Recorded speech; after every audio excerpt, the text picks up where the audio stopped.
Muy buenas tardes. Hoy hablaremos sobre el origen, teorías y modelos de la lingüística cognitiva. Este es un trabajo requisito del curso de pragmática de la materia de lingüística de la Universidad Pedagógica Experimental Libertador. Bien, para hablar del origen de la lingüística cognitiva es preciso tomar en cuenta lo dicho por Cuenca y Calfati, ya que estos dos autores españoles consideran que la lingüística cognitiva vio la luz en California en 1987, a finales del siglo XX, con la publicación de dos obras importantísimas. Una de ellas es Women, Fire and Dangerous Things, de George Lakoff, y Foundation of Cognitive Grammar, de Oracle Terexi, de Ronald Langat. Ahora bien, es necesario reconocer que por estas fechas también se dio lugar a otros eventos importantísimos en cuanto a la lingüística cognitiva. Sin embargo, se considera pues el acto de nacimiento, la publicación de estas dos obras importantísimas. Ahora, es necesario mencionar algo.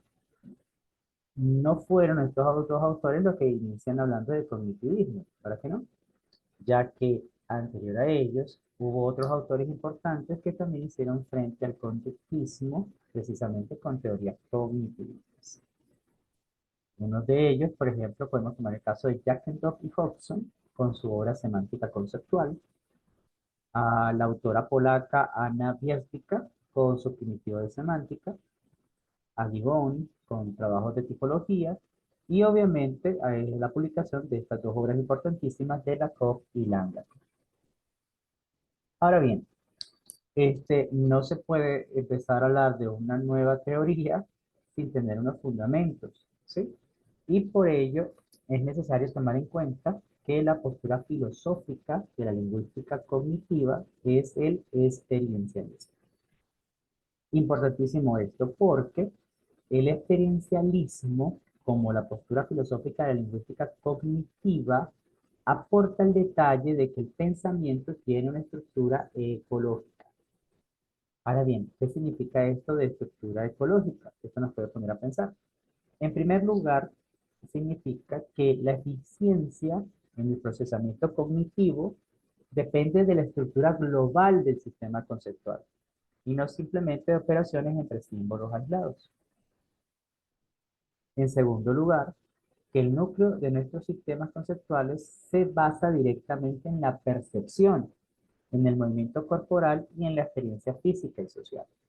Importantísimo esta explicación porque ya podemos ver cómo pues se va dilucidando pues la pragmática, hablando de que precisamente la percepción, el movimiento corporal, la experiencia física y la experiencia social son necesarias para el lenguaje, para el procesamiento del lenguaje.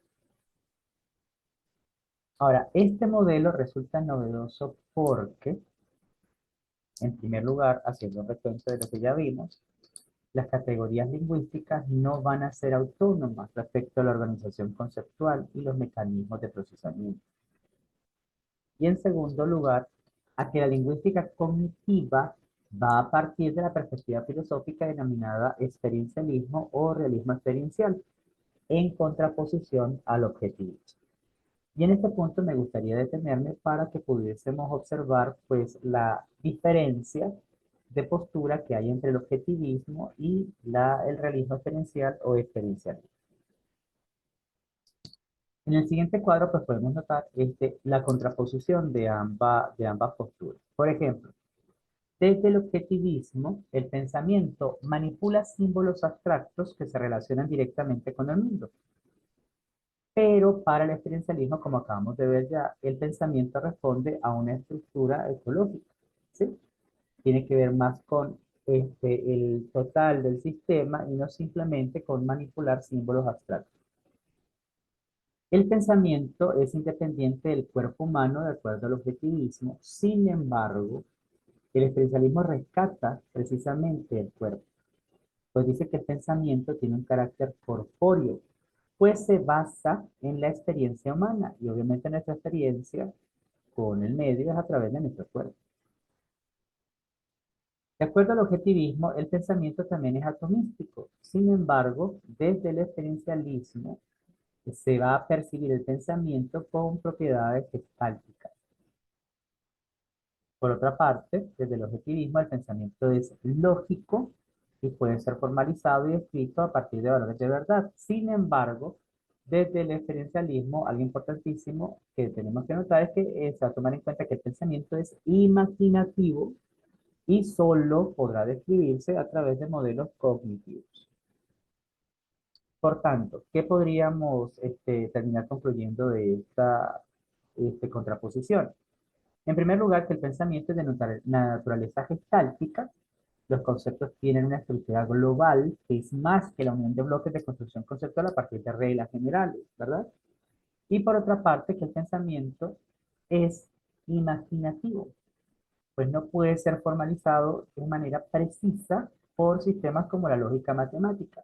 Es necesario, pues, recurrir a la lógica natural, otra lógica. Por tanto, también podríamos decir que la lingüística cognitiva es un modelo basado en el uso, y aquí podemos hablar ya de pragmática, es decir, es funcional y no formal, aunque sí puede ser formalizable.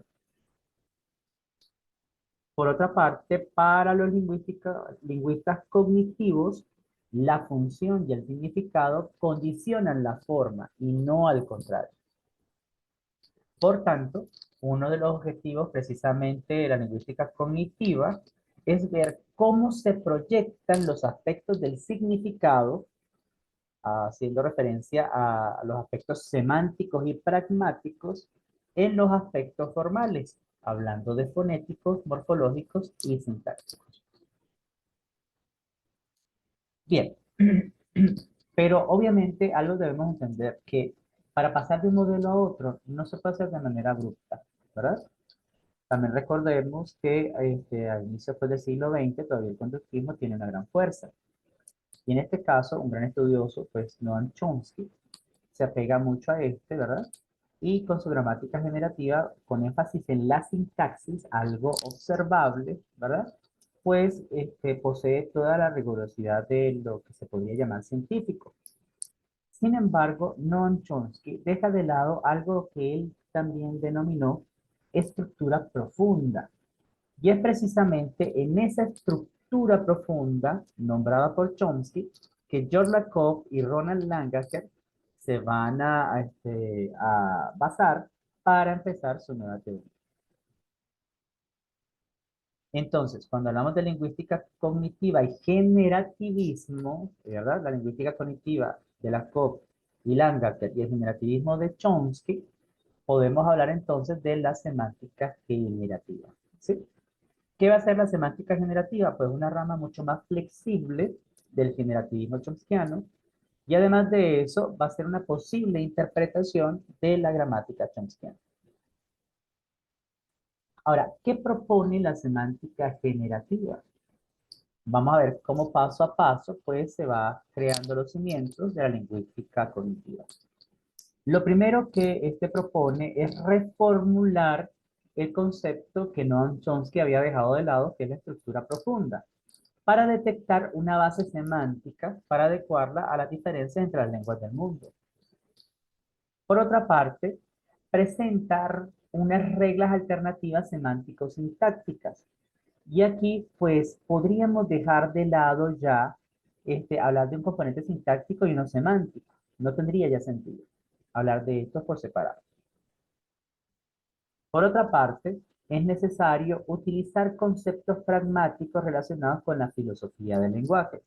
Pues mientras Chomsky se centra en la sintaxis, los semantistas generativistas dieron base a la base semántica a la estructura profunda, nutriéndose de otras disciplinas. Y aquí es necesario hacer hincapié, por ejemplo, que se van a basar pues en la filosofía del lenguaje, en la psicología, sociología y otras disciplinas para nutrir precisamente esta base semántica de la estructura profunda.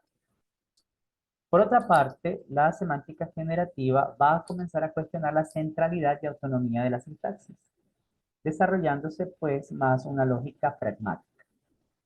Van a adoptar un punto de vista abstracto y a defender la lógica natural en contraposición a la lógica matemática. Esto, pues ya lo podemos entender porque no se podría, pues, formalizar algo que pertenece, pues, al abstracto, a jugarlo desde la lógica matemática. Por último, pues va a cuestionar el tratamiento dicotómico a favor de una concepción continua, no descrita, de los fenómenos lingüísticos.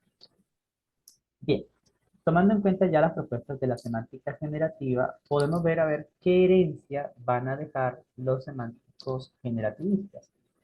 Lo primero que tenemos que tomar en cuenta es que nos van a dejar una conciencia de que los fenómenos del lenguaje son continuos y que esa continuidad se extiende a través de todos los datos, así como los mecanismos teóricos que los describen.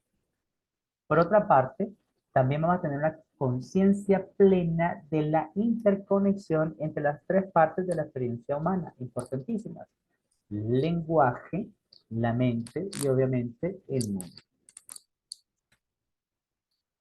Bien, es necesario notar que los niveles del lenguaje no van a estar completamente diferenciados, ¿sí?